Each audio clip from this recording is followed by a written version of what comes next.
ఓం Sairam. Hi friends, అందరూ ఎలా ఉన్నారు? నేను బాగున్నాను. మీరందరూ కూడా బాగుండాలని అండ్ అందరికీ కూడా వావా బ్లెస్సింగ్స్ ఎప్పుడూ ఉండాలని మనస్ఫూర్తిగా కోరుకుంటున్నాను. అలాగే అందరికీ కూడా హనుమాన్ జయంతి శుభాకాంక్షలు. ఈరోజు స్పెషల్ ఏంటంటే హనుమాన్ జయంతి అనమాట. హనుమాన్ జయంతి రోజు చాలామంది చాలా సమస్యలతో బాధపడుతూ ఉంటారు. అది చదువుకు సంబంధించింది అవ్వనివ్వండి, ఫైనాన్షియల్గా కానివ్వండి. చాలామంది ఈ వీడియోస్ చూస్తున్నారంటే కంపల్సరీ రిలేషన్షిప్ ఇష్యూస్ కానివ్వండి, ఏదైనా కూడా అన్నిటికీ కూడా హనుమాన్ చాలీసా అనేది ఒక గాడ్ గిఫ్ట్ లాంటిది అనమాట. కంపల్సరీ ఈ రోజు నుంచి, ఈ హనుమాన్ జయంతి రోజు నుంచి అయినా స్టార్ట్ చేయండి. హనుమాన్ చాలీసా అనేది 21 days మీరు బ్రహ్మముహూర్తంలో చేసుకుంటే, బ్రహ్మముహూర్తంలో చదివితే కనుక దాని పవర్స్ అనేవి ఇంకా ఫాస్ట్గా వస్తుంది. మీకు ఆ సంకల్పం తీసుకుని ఆ సంకల్పంతో హనుమాన్ చాలీసా అనేది చదువుకుంటే కనుక ఏదైతే మీరు బాధపడుతున్నారో, అది డబ్బు కానివ్వండి, రిలేషన్షిప్ కానివ్వండి, ఏదైనా కూడా చాలా త్వరగా మీ కోరిక అనేది తీరుతుంది. ఏదో చదివాం కదా అని చెప్పి ఒక 5-10 మినిట్సే కదా అక్కడ కూర్చుని చదివేసేసి అమ్మాయి అయిపోయింది, వాళ్ళకి అయిపోయింది అన్నట్టుగా కావద్దు. ఏదైతే మీరు చదవాలని అనుకుంటున్నారో ఒక సంకల్పంతో, ఇది చదవడం వల్ల నాలో పాజిటివ్నెస్ అనేది వస్తుంది, నేను ఏదైతే సంకల్పం తీసుకుని చదువుతున్నానో దాని మీద దృష్టి పెట్టండి. అంటే దేవుడి మీద, భగవంతుడి మీద ముఖ్యంగా నమ్మకం అనేది ఉంచి చేయండి. చేస్తే కనుక తప్పకుండా 21 days తప్పకుండా చేయండి. చేసి మిరాకిల్స్ చూస్తారు. కంపల్సరీ మీలో ఒక కొత్త పర్సన్ని మీరే చూస్తారనమాట. అది మీ కోరిక తీరనివ్వండి, తీరకపోనివ్వండి, కానీ మీలో మార్పు అనేది మీరే చూస్తారు. చాలామంది కోపం వస్తూ ఉండొచ్చు.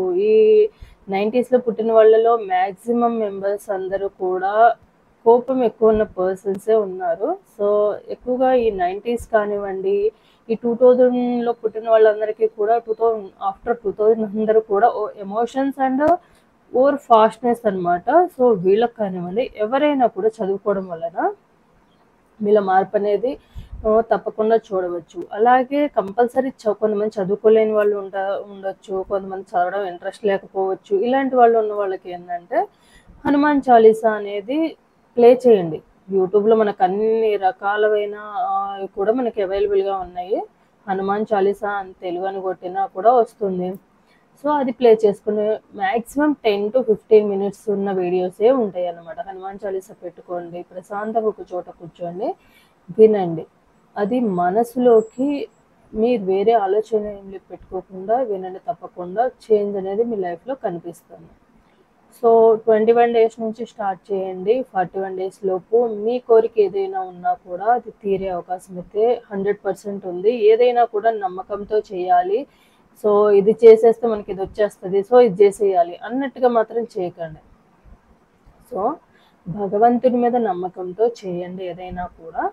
సో హనుమాన్ చాలీసా అనేది చదువుకోండి. ఒకవేళ చదువుకోలేని వాళ్ళు ఆఫ్టర్ మార్నింగ్ టైంలో అయినా కూడా ఎవరైతే బ్రహ్మముహూర్తంలో 4-4:30 ఆ టైంలో లెగవలేని వాళ్ళు కూడా స్నానం చేసినాక, డే టైంలో స్నానం చేసినాకైనా పెట్టుకోండి, లేదా మార్నింగ్ టైంలో మీ పనులు చేసుకుంటా అయినా పెట్టుకుని వినండి. లేకుంటే నైట్ పడుకునేటప్పుడు కంపల్సరీ కూడా ఒక 10 minutes హనుమాన్ చాలీసా పెట్టుకుని నిద్రపోండి. పీడకల్లో వచ్చే వాళ్ళకి, భయపడుతున్న వాళ్ళకి, ఓవర్ ఎమోషనల్ ఉన్న వాళ్ళకి, యాంగ్జైటీ ఉన్న వాళ్ళకి, ఫియర్ ఉన్న వాళ్ళకి అందరికీ కూడా చాలా రిజల్ట్ అనేది వస్తుంది. చేంజ్ అనేది చూస్తారు మీరు కూడా. సో నేను కంపల్సరీ ఎవరికైనా రెమెడీస్ ఇస్తే కనుక కంపల్సరీ దాంట్లో హనుమాన్ చాలీసా కూడా ఒకటి ఉంటుంది. హనుమాన్ చాలీసా, హనుమాన్ బడబాలన స్తోత్రం, ఈ రెండు మ్యాక్సిమం నేను అందరికీ సజెస్ట్ చేస్తాను. ఎక్కువగా ఫియర్ అవుతున్న వాళ్ళు, ఎక్కువగా ఆలోచిస్తున్న వాళ్ళకి, ఇలాంటి వాళ్ళకైతే కంపల్సరీ నేను చెప్తాను.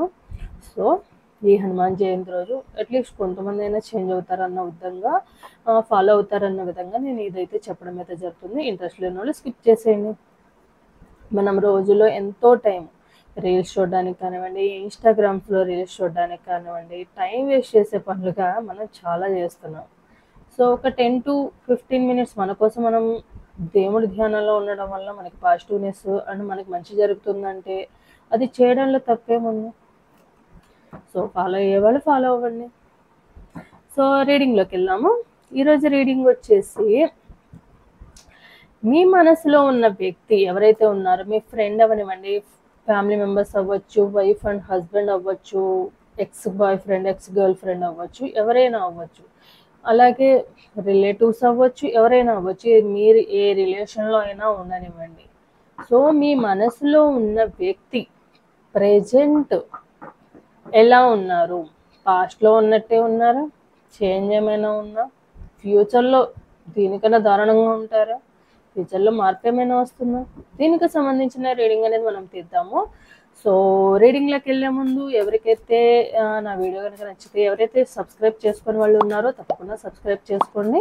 అలాగే నా వీడియో కనుక నచ్చితే కనుక తప్పకుండా మీ రీడింగ్ ఎండింగ్లో తప్పకుండా లైక్ అండ్ కామెంట్ రూపంలో క్లెయిమ్ చేసుకోండి అండ్ లైక్ చేయండి. లైక్ చేయడం వల్ల మీకు ఎలాంటి మనీ అయితే ఖర్చు అవుతుంది, అది ష్యూర్, అది అందరికీ తెలుసు. సో లైక్ చేయడం వల్ల ఏంటంటే ఇంకొంతమందికి సజెషన్లో నా వీడియో అనేది సజెస్ట్ అవుతుంది, ఇంకొంతమందికి యూజ్ అవుతుంది, దానివల్ల మాత్రమే. సో అది కూడా మీకు రెజనేట్ అవుతే మాత్రమే లైక్ అనేది చేయండి. సో లైక్ చేసుకునే వాళ్ళు లైక్ చేయండి, షేర్ చేయండి, సబ్స్క్రైబ్ చేసుకునే వాళ్ళు సబ్స్క్రైబ్ చేసుకోండి. సో వీడియోలోకి వెళ్దాము. అలాగే ఎవరికైనా పర్సనల్ రీడింగ్స్ కావాలంటే కనుక స్క్రీన్ మీద ఉన్న వాట్సాప్ నెంబర్కి వాట్సాప్ మెసేజ్ అనేది చేయండి. రీడింగ్ అనేది ఛార్జబుల్. ఇంట్రెస్ట్ అని నమ్మకం ఉన్న వాళ్ళు మాత్రమే కాంటాక్ట్ అనేది అవ్వండి. సో చూద్దాము. షఫలింగ్ చేసే టైమే major role in the video అనమాట రీడింగ్కి. సో తప్పకుండా షఫలింగ్ చేసే టైంలో ఒకసారి డీప్ బ్రీత్ అనేది తీసుకోండి. డీప్ బ్రీత్ తీసుకుని మీ నేము అండ్ మీ పార్ట్నర్ నేమ్ అనేది తలుచుకోండి. మీ వాళ్ళకి సంబంధించిన మెమరీస్ కానివ్వండి, పేర్లు, నేమ్స్, డేట్ ఆఫ్ బర్త్స్ ఉంటాయి, డేట్ ఆఫ్ బర్త్స్ నేను కంపల్సరీ అందరికీ ప్రతి వీడియోలో కూడా చెప్తుంటాను. పేర్లు చెప్పండి, తలుచుకోండి, డేట్ ఆఫ్ బర్త్ తలుచుకోండి, ఇంటి పేర్లు తలుచుకోండి. ఇవన్నీ అవసరమా అని అనుకుంటూ ఉంటారు.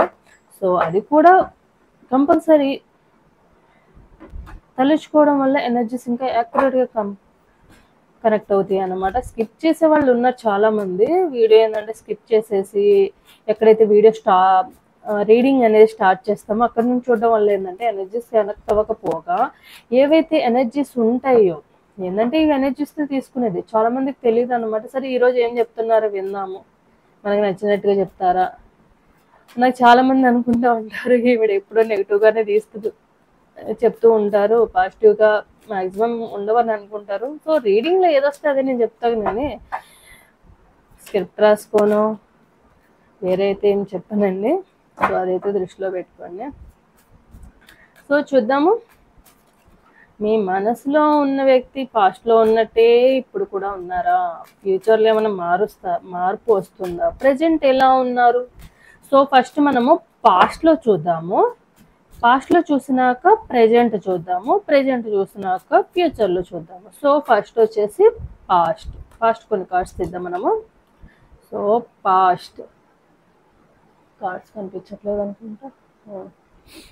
ఏమైందంటే ఊరికి రావడం వల్ల మనకి అవన్నీ బాబాని కూడా ఏం తీసుకురాలేము కాబట్టి అంత కంఫర్ట్గా లేక నేను వీడియోస్ కూడా సరిగ్గా చేయలేకపోతున్నాను. The tower, Eight of Pentacles, the Death, the Hermit, Nine of Swords. So first మనము దీని గురించి క్లారిటీ తీసుకుందాం. పాస్ట్లో ఏదైతే పాస్ట్లో మీ పార్ట్నరు ఈ రిలేషన్ని వద్దనుకుని వెళ్ళిపోవడం అయితే జరిగింది. పాస్ట్ అంటే నియర్ పాస్ట్ అనమాట. ఎందుకంటే ఎనర్జీస్ తీసుకుంటున్నామంటే ఈ టారో రీడింగ్లో కంపల్సరీ నియర్ ఫ్యూచర్ గురించి మాత్రమే మనం ఎక్కువగా డిస్కస్ చేస్తాం కాబట్టి పాస్ట్లో మీ పార్ట్నరు ఈ రిలేషన్ని వద్దు అనుకుని వెళ్ళిపోయారు. అంటే మేబీ మీ పార్ట్నర్కి మీకు మధ్య చాలా గొడవలు జరిగి ఉంటాయి. అండ్ దానివల్ల ఏంటంటే మీ పార్ట్నరు ప్రజెంట్ ఏంటంటే ప్రజెంట్ కదా పాస్ట్లో ఏంటంటే ఈ రిలేషన్ వద్దనుకుని ఎండ్ చేసుకుని వెళ్ళిపోయారు. ఈ రిలేషన్ నాకు వద్దు, ఇలాంటి రిలేషన్ నాకు అవసరం లేదు కూడా అనుకుని చెప్పే వెళ్ళిపోయారు. దానికి చాలా రీజన్స్ ఉన్నాయి. అండ్ సడన్ సర్ప్రైజ్ లాగా సడన్గా ఈ రిలేషన్ వద్దనుకుని వెళ్ళిపోవడం అయింది. అది కూడా ఒక సిల్లీ రీజన్ అనమాట. అన్ఎక్స్పెక్టెడ్గా జరిగిన ఒక బ్రేకప్ అనమాట మీ ఇద్దరిది కూడా. సో పాస్ట్లో ఏంటంటే అన్ఎక్స్పెక్టెడ్గా మీరు ఎక్స్పెక్ట్ చేయలేదు. ప్రతిసారి గొడవలు అవుతున్నాయి, మళ్ళీ కామ్ అవుతున్నారు, మళ్ళీ గొడవలు అవుతున్నాయి, మళ్ళీ కామ్ అవుతున్నారు. కానీ మీరు ఎక్స్‌పెక్ట్ చేయని విధంగా ఒక చిన్న ఇష్యూని మీ పార్ట్నరు ఈ రిలేషన్‌ని ఎండ్ చేసుకొని వెళ్ళిపోయారనమాట పాస్ట్‌లో. కంపల్సరీ అది ఒక అన్‌ఎక్స్‌పెక్టెడ్‌గానే జరిగింది. అండ్ ఒక చిన్న ఇష్యూ వల్ల మాత్రమే. అది బ్రేకప్ చెప్పేంత పెద్దది కాదు. అంతకుముందు దానికన్నా పెద్ద పెద్ద ఇష్యూస్ మీ మధ్య జరుగుతానే ఉన్నాయి. అప్పుడు కూడా వాళ్ళంత రియాక్ట్ అవ్వలేదు. అండ్ మీ పార్ట్నర్ ఏందంటే, అప్పుడు కొంచెం బిజీగా ఉన్నారు. అంటే ఈ రిలేషన్‌ని కంటిన్యూ చేయాలన్న ఉద్దేశం లేదు వాళ్ళకి. వాళ్ళ గోల్స్ కానివ్వండి, వాళ్ళకి మేబీ ఫైనాన్షియల్ ప్రాబ్లమ్స్ కానివ్వండి, జాబ్ పరంగా కానివ్వండి, తన లైఫ్‌లో తను సెటిల్ అవ్వాలన్న ఉద్దేశంతోనే ఎక్కువగా హరీ బరీగా వెళ్తూ ఉన్నారు తప్ప, మీ రిలేషన్‌లో ఈ రిలేషన్‌ని కూడా ఇంతే స్ట్రాంగ్‌గా తీసుకోవాలి. మనకంటూ మన కోసమంటూ ఒకళ్ళున్నారు. వాళ్ళను కూడా మనం అంతే కేర్ అండ్ అఫెక్షన్ చూపించాలి. మన కోసమంటూ ఒకళ్ళొస్తున్నారు. మన కోసమంటూ ఒకళ్ళున్నారు. వాళ్ళకి ఇంపార్టెన్స్ ఇవ్వాలి అనైతే మీ పార్ట్నర్ ఆలోచించలేదప్పుడు. ఎందుకంటే వాళ్ళకేంటంటే నా కెరీర్ సెట్ అయిపోవాలి. నేను నా పనిలో బిజీ అయిపోవాలి. సో, దాని గురించి దృష్టి పెట్టారు తప్ప, మీ గురించి కానివ్వండి, మీకు సంబంధించిన పాస్ట్‌లో మీ ఇద్దరి మధ్య అంటే నియర్ పాస్ట్ కాకుండా అంతకుముందు స్టార్టింగ్‌లో ఏదైతే మీ ఇద్దరి మధ్య కన్వర్జేషన్స్ కానివ్వండి, ప్రేమ కానివ్వండి, ఇవన్నీ మెమరీస్ కానివ్వండి, అవన్నీ జ్ఞాపకం లేవనమాట. ఎందుకంటే వాళ్ళ బిజీ లైఫ్‌లో వాళ్ళు మనీ ఎర్న్ చేసుకోవడానికే ఎలా మనం లైఫ్‌లో ముందుకెళ్ళిపోవాలి. ఫాస్ట్‌గా ఎళ్ళిపోవాలి. మీ పార్ట్నర్ ఏందంటే స్టెప్ బై స్టెప్ పైకెళ్ళాలనుకునే పర్సన్ గాదు. ఒకేసారి ఒక ఫస్ట్ స్టెప్‌నను మనం 10వ స్టెప్‌కెళ్ళిపోవాలి. కింద అంతస్తులో నుంచి పైకెక్కామంటే పైకి ఎగిరామంటే థర్డ్ ఫ్లోర్‌లో పడాలన్నట్టుగా ఆలోచించుకున్న పర్సన్ అనమాట. సో, మెటీరియల్ లైఫ్‌కి ఎక్కువగా ఇంట్రెస్ట్ చూపించే పర్సను అండ్ లగ్జరీ లైఫ్‌కి ఎక్కువగా ఇంట్రెస్ట్ ఉన్న పర్సను. లగ్జరీగా బతకాలి. సో, మనల్ని చూసి ఏం బతుకుతున్నాడురా అన్న విధంగా బతకాలి అనుకునే పర్సన్ అనమాట మీ పార్ట్నర్. సో, వాళ్ళ కెరియర్ అండ్ వాళ్ళ లగ్జరీ లైఫ్‌కి ఇంపార్టెన్స్ ఇచ్చి మాత్రమే ఆ టైంలో మీరు చేసినప్పుడు మీ పార్ట్నర్ వాళ్ళ బిజీ లైఫ్‌ని మీరు డిస్టర్బ్ కాకూడదు అని అన్‌ఎక్స్‌పెక్టెడ్‌గానే ఆ రిలేషన్‌లోంచి బయటికెళ్ళడం అయితే జరిగిందనమాట. సో, ఫైనల్‌గా ఏందంటే, ఆ పెయిన్ అనేది మీరు మాత్రమే తీసుకున్నారు. పాస్ట్‌లో మీ పార్ట్నరు ఈ రిలేషన్‌లో ఎలా అయిపోయిందంటే మళ్ళీ రారేమో, వద్దనుకుని వెళ్ళిపోయారు. అలా అని చెప్పి మీరు మీ పార్ట్నర్‌ని వదిలిపెట్టలేకున్నారు. ఈ రిలేషన్ గురించి ఎవరికీ చెప్పుకోలేని విధంగానే ఉన్నారు. ఎందుకంటే ఈ రిలేషన్ గురించి ఎవరికీ చెప్పుకోలేని విధంగా ఉన్నారు అంటే కంపల్సరీ మీది సీక్రెట్ రిలేషన్‌షిప్పే. సో, ఎవరికీ చెప్పుకోలేక, మీలో మీరే బాధపడుతూ, ఎవరికీ ఏది చెయ్యలేక, అటు బాధపడుతూ బాధని బయటకి చూపించలేక, ఇటు ఈ కోపాన్ని కానియండి, బాధ ఎక్కువైతేనే కోపమొస్తది ఎవరికైనా గూడా. బాధనేది ఎంత దూరం ఉంటదో, కొన్ని రోజులు మాత్రం ఉండదు. దాన్ని పడి అదొక ఎలా అవుతదంటే, ఒక కోపం రూపంలో కన్వే అవుతదనమాట. బయటకొస్తది ఎవరికైనా కూడా. సో, మీరు బాధ పడి నిద్రలేని రాత్రులు గలుపుతూ ఎందుకిలా జరిగింది? నాకు మాత్రం ఎందుకిలా అవుతుంది? నా లైఫే ఎందుకిలా అవుతుంది? సో, నేనెంత ప్రేమ చూపించినా వీళ్ళకెందుకు అర్థం గావట్లేదు? వీళ్ళెందుకు మారడం లేదు? నేను కావాలి అని అనుకోవడమే తప్ప ఈ రిలేషన్‌షిప్ వాళ్ళకెప్పుడు కావాలని అనుకుంటారు. సో, రియల్‌గా ఒకళ్ళు మనల్ని లవ్ చేస్తున్నారంటే మనకెంత పెయిన్ అండ్ బాధ ఉంటదో వాళ్ళకి కూడా అంతే ఉండాలి కదా! సో, ఈజీ రిలేషన్‌షిప్‌లో ఉన్నప్పుడు ఎందుకు వేరే వాళ్ళ లైఫ్‌లోకొచ్చి నాశనం చెయ్యాలి? మీదే టైమ్ పాస్ అవ్వచ్చు. కానీ ఎదుటి వాళ్ళది లైఫ్ కదా! అన్న విధంగా మీరు ఆలోచించుకుంటూ, వాళ్ళ గురించి బాధపడుతూనే ఉన్నారు. మళ్ళీ రారేమో అన్న భయమొకటి. నేను ఎన్నో సార్లు వాళ్ళకి మంచి చేశానే, ప్రేమ చూపించానే. వాళ్ళు ఎలాంటి సిట్యుయేషన్‌లో ఉన్నా ఒక వెలుగు తను వాళ్ళు చీకట్లో ఉన్నా కూడా నేనెప్పుడూ ఒక లైట్ లాగా ఏదైతే ఇక్కడ హెర్మిట్ ఏదైతే ఇస్తున్నారో వాళ్ళు ఏందంటే మీరు కూడా అలాంటి పర్సనే. ఎవరైనా హెల్ప్ అడగడం ఆలస్యం మనం హెల్ప్ చేయడానికి రెడీగా ఉన్న పర్సన్స్. సో, మన సైడ్ నుంచి మీరు వాళ్ళకి ఎంత చేసినా వాళ్ళ సైడ్ నుంచి ఇలా ఎందుకు చేస్తున్నారే అన్న ఫీలింగ్. ఇంకొక వైపు ఏందంటే మళ్ళీ రిలేషన్‌లో రారా ఏంటి? వీళ్ళని మర్చిపోలేకుండా పోతున్నారు. ఎందుకంటే వాళ్ళకి అంత అడిక్ట్ అయిపోయారు మరి. సో, ఇదనమాట. పాస్ట్లోది మీది. సో ప్రెజెంట్ చూద్దాము, ఈ రిలేషన్షిప్ ప్రెజెంట్ ఎలా ఉంది. సో ఒకసారి డీప్ బ్రీత్ తీసుకుని నేనేమో మీ పార్ట్నర్ని తలుచుకోండి, ప్రెజెంట్ ఎలాంటి సిచ్యువేషన్లో ఉన్నారనేది కూడా మనం చూద్దాము.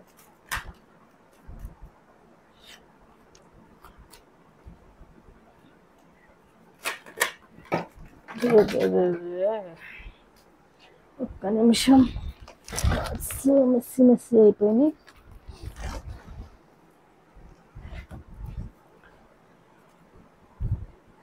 మనకు టేబుల్ అంత కంఫర్ట్గా లేదు, ఈ టేబుల్ చూస్తే భయపడతారు దేని మీద పెట్టాను చూస్తే.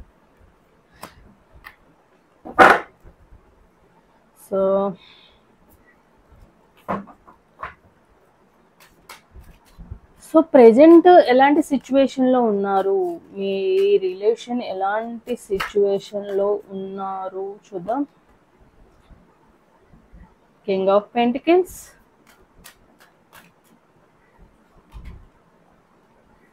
Knight of Cups, Emperor,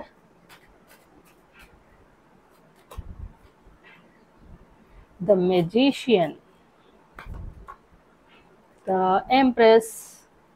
so present me partner ఎలాంటి పొజిషన్లో ఉన్నారంటే, తను ఏదైతే పాస్ట్లో మీ దగ్గర నుంచి వెళ్ళిపోయారో ఆ పొజిషన్లో అయితే 100% ఉన్నారు ప్రెజెంట్. తన గోల్స్ కానివ్వండి, తను ఏవైతే ప్రజెంట్ ఇప్పుడు అనుకున్నారో, దేనికోసం అయితే మిమ్మల్ని వదిలేసి వెళ్ళిపోయారో, ఈ రిలేషన్ బ్రేకప్ చేశారో, అన్ఎక్స్పెక్టెడ్గా మీ లైఫ్లోంచి వెళ్ళిపోయారో, సో ప్రజెంట్ అదే పొజిషన్లో దేనికోసం తన గోల్ అయితే రీచ్ అయిపోయారు, ఒక మంచి పొజిషన్లో అయితే ఉన్నారు. తనకంటూ ఫైనాన్షియల్గా హెల్ప్ వస్తూనే ఉంది, ఫైనాన్షియల్గా అబెండెంట్లో ఉన్నారు ప్రజెంట్ అయితే. సో ఎలాంటి ప్రాబ్లమ్స్ అనేవి ప్రజెంట్ తన లైఫ్లో లేవన్నమాట. తను ఒక మంచి పొజిషన్లోనే ఉండడమే కాకుండా తన గోల్ని కూడా తను సెట్ చేసుకున్నారు ప్రజెంట్ అయితే. సో సెట్ చేసుకున్నారు, కానీ తన ఈగో అండ్ యాటిట్యూడ్ అయితే మాత్రం ఎక్కడా తగ్గలేదు. సో ఏంటంటే వీళ్ళు తన గోల్ ఫుల్ఫిల్ చేసుకున్నారు కాబట్టి ఇంకా ప్రౌడ్గా ఫీల్ అవుతున్నారు. సో ఏంటంటే మీ పార్ట్నర్ ఎలాంటి పర్సన్ అంటే, తన సక్సెస్లో తను మాత్రమే ఉన్నారనుకునే ఫీలింగ్, తన ఫెయిల్యూర్లో అందరూ ఉన్నారనుకునే ఫీల్, తన ఫెయిల్యూర్లో మాత్రం తను ఉన్నారన్న ఫీలింగ్ ఎప్పుడు ఉంచుకోరనమాట. ఎందుకంటే తన సక్సెస్ అయితే మాత్రం నా హార్డ్ వర్క్ వల్లనే, నా హార్డ్ వర్క్ నేను మంచిగా హార్డ్ వర్క్ చేశాను కాబట్టి నా గోల్ అనేది నేను సెట్ చేసుకోగలిగాను. అదే ఫెయిల్యూర్లో ఉన్నారనుకోండి, సో మీరు నన్ను అన్న వల్లే నేను ఇలా అయ్యాను, మీరు నన్ను అన్న వల్లే నాకు సపోర్ట్ చేయకపోవడం వల్లే నేను ఇలా అయ్యాను, సో మీ వల్లే నేను ఇలా అయ్యాను అని అనుకుంటారు తప్ప, నేను చేసిన తప్పులు ఏంటి, నేను ఫెయిల్యూర్ అవ్వడానికి అనుకునే పర్సన్ అయితే కాదనమాట మీ పార్ట్నరు. అంత ఈగో అండ్ యాటిట్యూడ్ ఉన్న పర్సన్ అనమాట. సో మామూలుగానే మనకి ఈగో అండ్ యాటిట్యూడ్ ఎక్కువ ఉంటుంది కాబట్టి వీళ్ళు మంచి పొజిషన్లో ఒక మంచి ఇన్కమ్ వస్తూ తన గోల్ ఏదైతే రీచ్ అవ్వాలని అనుకున్నారో, ఫస్ట్ స్టెప్ నుండి 10th స్టెప్కి ఎలా రీచ్ అవ్వాలనుకున్నారో అలా రీచ్ అయిపోయారు. ప్రెజెంట్ అయితే ఫైనాన్షియల్గా ఒక సక్సెస్లో ఉన్న పర్సన్ మీ పర్సన్. తన గోల్ సెట్ చేసేసుకున్నారు, తనకు కావాల్సినవన్నీ అవైలబుల్గా ఉన్నాయి, కానీ తన ఈగో అండ్ యాటిట్యూడ్ మాత్రం ఎక్కడా తగ్గలేదు. సో ఈగో అండ్ యాటిట్యూడ్ అయితే తగ్గలేదు, కానీ అలా అని చెప్పి మీ గురించి ఆలోచించట్లేదా అంటే 100% ఆలోచిస్తున్నారు. 100% మీ పార్ట్నర్ మిమ్మల్ని బ్లాక్ చేసుకుని ఉంటే కనుక మీకు సంబంధించిన మెమరీస్ కానివ్వండి అవన్నీ కూడా గుర్తుకొస్తున్నాయి ప్రజెంట్ అయితే. సో మళ్ళీ మీ పార్ట్నర్ మీకు దగ్గరికి రావాలని అయితే అనుకుంటున్నారు, ఎందుకంటే మీరు చూపించిన ప్రేమ, కేరింగ్, ఎఫెక్షన్, మీరు తనకి ఎప్పుడు కూడా సపోర్టింగ్గా ఉన్నారు. పాస్ట్లో మేబీ తను బ్లాక్ చేసుకుని ఉండొచ్చు, మీకు రీజన్ లేకుండానే మిమ్మల్ని బ్లాక్ చేసి ఉండొచ్చు, కానీ మీరు ఒక మంచి హ్యూమానిటీ ఉన్న పర్సన్ అనమాట. అంటే హెల్పింగ్ నేచర్ ఉన్న పర్సను, అలాగే ఒక మదర్ నేచర్ ఉన్న పర్సను, ఒక వైఫ్. మ్యాక్సిమము మీ పార్ట్నర్ మిమ్మల్ని ఎలా ఫీల్ అయ్యేవాళ్ళంటే ఒక వైఫ్ లాగా, వారు జెంట్స్ చూస్తుంటే కనుక ఒక హస్బెండ్ లాగా, అంటే లేడీస్ చూస్తుంటే కనుక వైఫ్ లాగా ఫీల్ అవుతూ ఉన్నారు. హస్బెండ్స్ జెంట్స్ చూస్తా ఉంటే గనక ఒక హస్బెండ్ లాగా ఫీల్ అవుతా ఉన్నారనమాట. నా వర్డ్స్ కొంచెం అటు ఇటు అయినా కూడా మీరు అర్థం చేసుకోండి. ఏంటంటే చూసే వాళ్ళని బట్టి ఆపోజిట్ జెండర్‌లో వైఫ్ ఆర్ హస్బెండ్ అనేది మీరే డిసైడ్ చేసుకోండి. అలా ఫీల్ అయ్యారు. నాది అన్న ఫీలింగ్ అనేది వాళ్ళకి ఇప్పటికీ ఉంది. వాళ్ళేందంటే ఈ రిలేషన్‌లో ఉన్నాము. సో, మనం కొంతమంది మ్యారేజ్ అయ్యి ఉండొచ్చు, మ్యారేజ్ అవ్వకపోయి ఉండొచ్చు. కానీ వాళ్ళు ఎలా ఫీల్ అయ్యారంటే, నాది, నాకు మాత్రమే అన్న ఫీలింగ్ ఉందన్నమాట. వైఫ్ ఆర్ హస్బెండ్ ఈ రిలేషన్‌లో వాళ్ళు ఫీల్ అవుతా ఉన్నారన్నమాట మిమ్మల్ని. సో, కాబట్టి గొడవలు కామను. నేనున్న హరీ బరీలో నా గోల్ సెట్ చేసుకునే విధానంలో నిన్ను మిస్ అయిపోయాను. సో, బట్ మీరు కొంచెం పేషెన్స్ ఉన్న పర్సన్ అండ్ ఒక మదర్ ఎర్త్ లాగా అనమాట. ఎలా అయితే భూమాత ఎలా ఉంటుంది? చాలా ఓపికగా ఉంటుంది. మనం ఏం చేసినా కూడా క్షమిస్తుంది. అలాంటి పర్సన్ నేచర్ ఉన్న పర్సన్ మీరు. సో, అవన్నీ కూడా గుర్తు చేసుకున్నారనమాట. సో, ఎవరైనా కూడా మీ పార్ట్నర్ లైఫ్‌లో ఇంకొక పర్సన్ అయితే లేరు ప్రెజెంట్ అయితే. ప్రెజెంటే కాదు పాస్ట్‌లో కూడా లేరు. మీకు ఉన్న ప్లేస్ మీకు పర్టిక్యులర్‌గా ఇచ్చిన ప్లేస్ అనేది ప్రెజెంట్ కూడా అలానే ఉంది. మీ పార్ట్నరు మళ్ళీ తిరిగి రావాలి మీ లైఫ్‌లోకి అని అనుకుంటున్నారు కానీ, తన ఇగో అండ్ యాటిట్యూడ్ వల్ల ఎలా ఉందంటే, బ్లాక్‌లో నుండి తీస్తారు. But message me partner side నుంచి రాదు. సో, బ్లాక్‌లో నుండి తీసిన ఫస్ట్ మెసేజ్ మీ నుంచి రావాలని ఎక్స్‌పెక్ట్ చేసే పర్సన్ అనమాట. ఎందుకంటే ఈగో అండ్ యాటిట్యూడ్. సో, కొంతమంది బ్లాక్‌లో నుండి తీసి వెయిట్ చేస్తూ ఉండుండొచ్చు. సో, నిజంగానే ప్రేమ ఉంటే వస్తారుగా, నాకు మెసేజ్ చేస్తారన్న ఫీలింగ్‌లో ఉన్న పర్సన్ అనమాట. సో, ఒకసారి చెక్ చేసుకోండి మీ పార్ట్నర్ నిజంగానే ఈగో అండ్ యాటిట్యూడ్ ఉన్న పర్సన్ అయితే కంపల్సరీ ఒకసారి చెక్ చేసుకోండి. బ్లాక్ చేసుకొనుంటే బ్లాక్‌లో నుండి తీసారా లేదా అనేది చెక్ చేసుకోండి. లేదు బ్లాక్‌లో నుండి తీయకపోతే కనుక మీరు వేరే సోర్స్ అంటే వేరే ఐడీస్ నుంచి కానివ్వండి, వేరే మొబైల్ నెంబర్స్ నుంచి కానివ్వండి, వేరే దాని నుంచి మీరు కాల్ చేస్తే కంపల్సరీ లిఫ్ట్ చేస్తారు. ట్రై చేయండి ఒకసారి. సో, ఇదనమాట ప్రెజెంట్ అయితే మీ పార్ట్నర్, మీ సిచ్యువేషన్స్, మీ గురించి. ఫ్యూచర్‌లో ఎలా ఉండబోతుంది ఈ రిలేషన్‌షిప్ అనేది కూడా మనం తీద్దాము.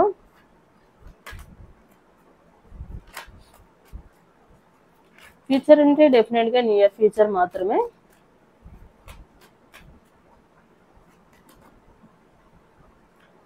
Ten of Cups, Four of Swords, the Hanged Man, Justice, Queen of Swords.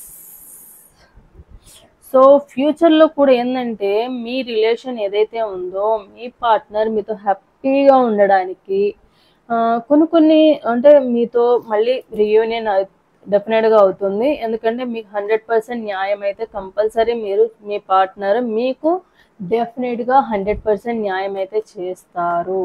ఎందుకంటే ఇది అందరికీ రెజొనేట్ అవ్వాలని ఏం లేదండి. కాకపోతే నేను ఏవైతే ఈ రీడింగ్‌లో చెప్పానో మీకు 100% రెజొనేట్ అయితే కనుక కంపల్సరీ క్లెయిమ్ అనేది అవుతుంది. సో, అండ్ మీ పార్ట్నర్ ఏందంటే తనకున్న ఆహ్, అగ్రెసివ్‌నెస్‌కి, షార్ట్ టెంపర్‌కి, ఈగో అండ్ యాటిట్యూడ్‌కి మీరు తనని ఫ్యూచర్‌లో ఏదైనా తప్పు చేసుండే నువ్వు అప్పుడు అలా చేసావు కదా! ఇప్పుడు ఇలా చేసావు కదా! అని అంటే కనుక డెఫినెట్‌గా మీ పార్ట్నర్ ఏందంటే డిఫైన్ చేసుకోవడానికి రెడీగా అయితే ఉండరు. కానీ ఈ రిలేషన్‌షిప్‌ని ఎలా చేస్తారంటే డిఫైన్ చేసుకోకుండా సైలెంట్‌గా, కామ్‌గా ఉండడానికే అవుతారు. అంటే మీ ఇద్దరికి మళ్ళీ రీయూనియన్ అయినాక ఈ రిలేషన్‌షిప్‌ని మీ పార్ట్నరు మీ ఇద్దరి మధ్య ఉన్న కొన్ని ప్లస్, మైనస్‌లు అన్నీ కూడా ఈ మధ్యలో గ్యాప్ ఏదైతే వచ్చిందో బ్రేకప్ అయినాక ఇదైతే మీ పార్ట్నర్ కొన్ని తెలుసుకున్నారు. తన లైఫ్‌లో జరిగిన మిస్టేక్స్‌ని కూడా కొన్ని ఫైండ్ ఔట్ చేసుకున్నారు. ఏంటంటే మెయిన్ వచ్చేసి తన aggressiveness, short temper, attitude, ego వల్లనే ఇలా ఉన్నారని. సెకండ్ వన్ వచ్చి తన వర్డ్స్, తన కమ్యూనికేషన్ కూడా తను కంట్రోల్‌లో పెట్టుకోవాలి. సో, కంట్రోల్‌లో పెట్టుకోవాలంటే డెఫినెట్‌గా ఏం చేయాలి? కామ్‌గా ఉండాలి. ఏదైనా గొడవ జరుగుతుంది అని అనుకున్నప్పుడు డిఫైన్ చేసుకునే సిచ్యువేషన్ వస్తుంది అని అంటే డిఫైన్ చేస్తూ కూర్చోమని కాదు. నేను గొప్ప అంటే నేను గొప్ప అని అనుకోవడంలో గొప్పతనం లేదు. సో, ఎవరో ఒకళ్ళు కామ్ అయితే ఆ ప్రాబ్లం అనేది అక్కడ ఎండ్ అయిపోతుంది. వీళ్ళనే కాదు, ఏ రిలేషన్‌షిప్‌లో అయినా నువ్వు ఒక మాట అన్నావు అంటే, "నువ్వు నన్ను అంటావా? నేను 2 అంటా" అని చెప్పి అన్నారనుకోండి, ఏ రిలేషన్ అయినా అది ఆ గొడవ పెద్దగా అవుతది. తర్వాత ఆ అగ్రెసివ్‌నెస్ కోపం అనేది ఇంకా పెరిగిపోతుంది. ఆ కోపంలో ఏం మాట్లాడతాం అనేది కూడా మన కంట్రోల్‌లో గూడా ఉండదు. అలా రాంగ్ వర్డ్స్ మాట్లాడవచ్చు. మాట్లాడేస్తారప్పుడు. ఆ తర్వాత ఫీల్ అవుతారు. అలా అనకుండా ఉండాల్సింది, ఇలా అనకుండా ఉండాల్సింది. కానీ అనకుండా ఉండవలసింది అని అనుకుంటే సరిపోతదా? అనాల్సినవి అనేసినాక ఎదుటి వాళ్ళలో అదే ముద్ర పడిపోతుందిగా. సో నేను ఎంత ప్రేమ చూపించాను, ఎంత కేరింగ్ చూపించాను. సో నన్ను ఇలా క్యారెక్టర్ చేస్తారా? నా క్యారెక్టర్‌ని ఇలా తీసుకుంటారా? మేబీ వీళ్ళ మైండ్‌లో ఇదే ఉందేమో అన్న ఫీలింగ్ వచ్చేస్తది. సో మీ పార్ట్నర్ ఏందంటే అది రియలైజ్ అయ్యారు. సో తన అగ్రెసివ్‌నెస్ అండ్ ఆ షార్ట్ టెంపర్ యాటిట్యూడ్ వలన తన వర్డ్స్ అనేవి కంట్రోల్ చేసుకోకపోవడం వల్ల చాలా ప్రాబ్లమ్స్ పాస్ట్‌లో అనేది ఫేస్ చేశారు. అది ఫ్యూచర్‌లో ఫేస్ చేయకూడదు అని. సో ఏదైనా తన కోపం వచ్చినా, మీ ఇద్దరి మధ్య ఏదైనా డిస్కషన్ జరిగినా కామ్‌గా ఉండడం అయితే ఉంటారు. సో దానివల్ల ఏందంటే ఈ రిలేషన్‌షిప్ ఇటు బ్రేకప్ అవ్వకుండా ఉంటది. అటు హర్ట్ అవ్వకుండా, బాధపడకుండా ఉంటారు. సో, ఈ రిలేషన్‌షిప్‌ని మెయింటైన్ జేస్తారు. తనకి మాట్లాడాలని ఉంటది. తనకు కూడా మీతో టైమ్ స్పెండ్ చేయాలని ఉంటది.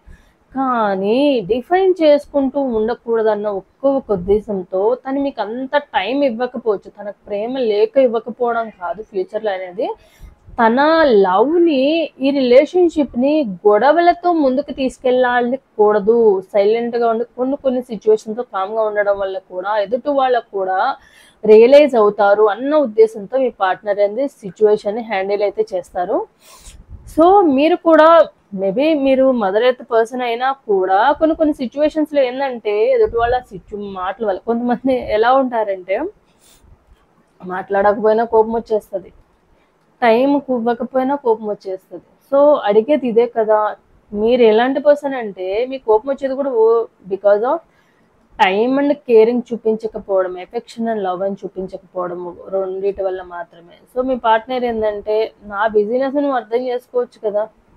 నాకు అవసరమైనప్పుడు అంటే సిట్యుయేషన్‌ని బట్టి మనం హ్యాండిల్ జేసుకోవాలి. సిట్యుయేషన్‌ని బట్టి నన్ను అర్థం చేసుకోవాలి. నువ్వు అర్థం చేసుకోకపోతే ఎవరు అర్థం చేసుకుంటారు అనుకునే పర్సన్ మీ పార్ట్నర్. మీరెలా అంటే అట్‌లీస్ట్ డే అంతలో ఒక 10 మినిట్స్ ఉండదా? బిజీ అంటే బిజీ. ముఖేష్ అంబానీ ఉంటారు. అనిల్ అంబానీ గూడా ఉంటారు. కానీ వాళ్ళకి మనకి తేడా ఏంటి? నేను రీసెంట్‌గా దేంట్లో ఏదో వీడియోలో చూసాను. పానీపూరి అమ్ముకునేవాళ్ళు. ఒకతను పానీపూరి అమ్ముకుంటున్నాడు. పానీపూరి అమ్ముకుంటా పైన అక్కడ పెట్టుకున్నారనమాట ఫోను. పానీపూరి అమ్ముకునే వాళ్ళకి ఎలా ఉంటది? కంటిన్యూస్‌గా వస్తూనే ఉంటారు. ఎప్పుడు అండ్ వాళ్ళ 2 హ్యాండ్స్ కూడా వర్క్ చేస్తూనే ఉంటాయి. అవునా కదా!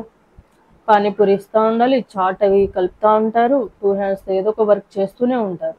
చేస్తూ కూడా వాళ్ళు ఆ రిలేషన్‌కి ఇంపార్టెన్స్ ఇచ్చారు కాబట్టి ఇటు ఈ పని చేసుకుంటూ అటు మెసేజెస్‌కి, వాయిస్ మెసేజెస్ కానివ్వండి, కాల్స్ కానివ్వండి, మెసేజెస్ కానివ్వండి బ్యాలెన్సింగ్ చేసుకుంటున్నారు. నిజంగా మనం టైం ఇవ్వాలని అనుకుంటే తను బిజీగా 24 అవర్స్ బిజీగానే ఉంటాడు. బిజీగా ఉన్నంత మాత్రం తను టైం ఇవ్వట్లేదా? ఇస్తున్నారంటే వాళ్ళకంత ఇంపార్టెన్స్ ఇచ్చారు కాబట్టి. సో, చెప్పొచ్చు నేను బిజీగా ఉన్నాను. తర్వాత మెసేజ్ చేస్తాననో, తర్వాత కాల్ చేస్తానని చెప్పొచ్చు. కానీ ఆ టైం కూడా వాళ్ళు మిస్ అవ్వకూడదు. మన కోసం వెయిట్ చేసేవాళ్ళు ఉంటారు అన్న విధంగా వాళ్ళు ఆలోచించారు కాబట్టి ఇస్తున్నారు. లేపోతే అందరెళ్ళిపోయినాక నైట్‌కో, తర్వాతో అప్పుడు వాళ్ళకి ఎదుటి వాళ్ళకి కూడా ఫ్రీగా ఉండే టైం ఉండకపోవచ్చు కదా! సో, రిలేషన్‌షిప్‌లో 2 సైడ్స్ నుంచి అదే ఎఫెక్షన్, కేరింగ్ ఉంటే గనక కంపల్సరీ టైం తీసుకొని మరి ఎంత బిజీగా ఉన్నా టైం ఇవ్వాలన్న థాట్ అనేదొస్తది.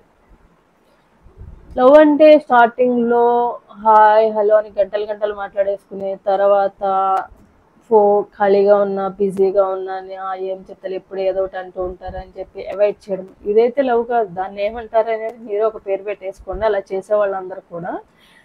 సో, మీ పార్ట్నర్ కూడా మీరు కూడా అలాంటి పర్సనే అనమాట. మీరేంటంటే మీరు అడిగేది కూడా ఒకటే.